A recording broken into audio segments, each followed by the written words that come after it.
Hi friends, this is Ramesh. இப்போ நம்ம business இன்டெலிஜென்ஸ்னா என்னன்னு பார்ப்போம். அது எப்படி ஃபங்க்ஷன் ஆகுதுன்னு பார்ப்போம். ஃபர்ஸ்ட்டு பார்த்தீங்கன்னா நம்மக்கிட்ட ஒரு ரா டேட்டா தான் இருக்கும். ஸோ அந்த டேட்டாவை ஒரு ஸ்டோர் பண்ணணும். அதுக்கு டேட்டா பேஸ் வேணும். அந்த டேட்டா பேஸை டிசைன் பண்ணுறது டேட்டா இன்ஜினியர்.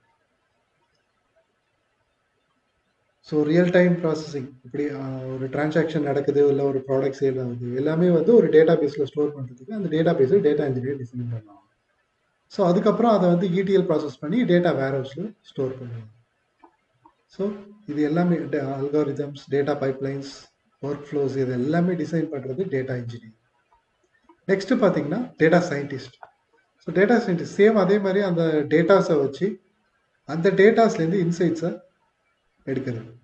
ஸோ இவங்க தான் வந்து ப்ராப்ளம் சால்வராக ஆக்ட் பண்ணுவாங்க. இவங்க வந்து machine algorithms, machine learning algorithms, model development, model deployment, so அந்த டேட்டா செட்ஸை ட்ரெயின் பண்ணி ஸோ அந்த ப்ரெடிக்ஷனை எவ்வளோ அக்யூரிசியாக இருக்குன்னு இவங்க தான் வந்து சால்வ் பண்ணுவாங்க. ஸோ அப்போ தான் வந்து இவங்க தான் வந்து இந்த என்ன தப்பு நடந்துச்சு, இங்கே இது நடந்துச்சு அப்படிங்கிறத டேட்டா சயின்டிஸ்ட் தான் வந்து ஆன்சர் கொடுப்பாங்க. இதை ஏன் பண்ணுறோன்னா, நம்ம இப்போ ஒரு ப்ராடக்ட் இல்லைன்னா புதுசாக ஒரு லான்ச் பண்ண போகிறோம், இல்லைன்னா நம்ம ஒரு புதுசாக ஒரு கம்பெனியே வந்து ரன் பண்ண போகிறோம் அப்படின்னா நமக்கு தேவை இன்சைட்ஸ். ஸோ அந்த ப்ராடக்ட் வந்து சக்ஸஸ் ஆகுமா, ஃபெயிலியர் ஆகுமா அப்படிங்கிற எனக்கு ஒரு ப்ரெடிக்ஷன் முன்னாடியே வேணும். அதுக்கு தான் வந்து இந்த டேட்டா சயின்டிஸ்ட், டேட்டா இன்ஜினியர் முன்னாடியே வந்து டிசைன் பண்ணுவாங்க. ஸோ இவங்க ரெண்டு பேருமே வந்து பேக் எண்ட். நெக்ஸ்ட் பார்த்தீங்கன்னா data analyst. So data analyst என்ன பண்ணுவாங்கன்னா சேம் இது இங்கே வந்து கனெக்ட் பண்ணி இவங்க கொடுத்த இன்சைட்ஸை இவங்க வந்து ஒரு ரிப்போர்ட்டாக ரெடி பண்ணுவாங்க. ஸோ இது பார்த்தீங்கன்னா இந்த மாதிரி இந்த மாதிரி பிஐ ரிப்போர்ட்டாக டேட்டா அனலிஸ்ட் மேக் பண்ணுவாங்க. ஸோ அவங்க வந்து பிஸ்னஸ் டெசிஷன்ஸ் என்னென்னலாம் பண்ணலாம், என்னென்னலாம் ப்ரெடிக்ட் பண்ணலாம், ப்ரெடிக்ட் மட்டும் இல்லை ப்ரிஸ்கிரிப்டிவ் பண்ணலாம்.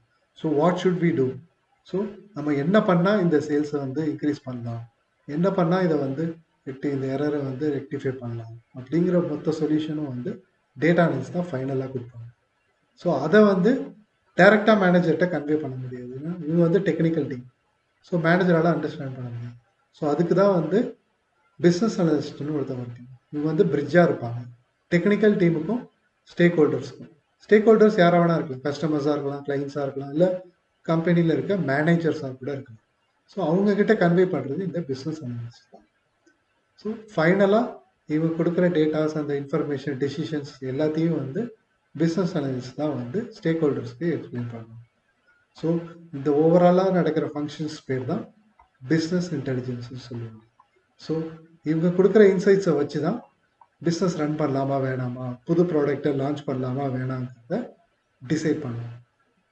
ஸோ அந்த முக்கியமான ஸ்ட்ராட்டஜிக் டெசிஷன் எடுக்கிறது தான் இந்த ப்ராசஸ் தனியாக. So thank you. நெக்ஸ்ட் வீடியோவில் பார்ப்போம்.